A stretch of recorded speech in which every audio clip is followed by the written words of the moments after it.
के कहेला कि इश्क़ आबाद करे।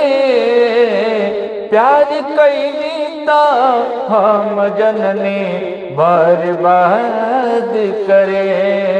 प्यार कैली तो हम जननी बर्बाद करे। यार गादार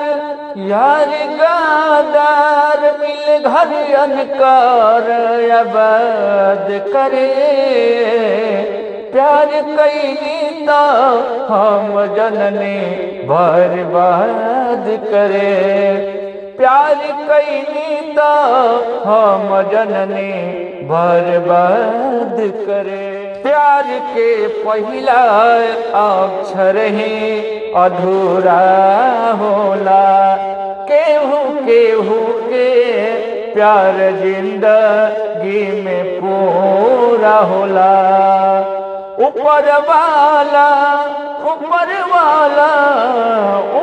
वाला भी पूरा नहीं खयालत करे। प्यार कैली तो हम जननी बर्बाद करे। प्यार कैली तो हम जननी बर्बाद करे।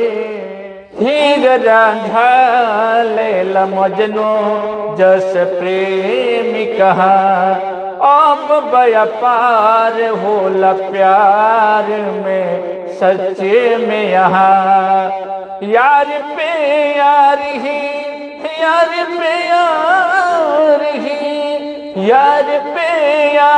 ही मनमी तई हवा घात करे।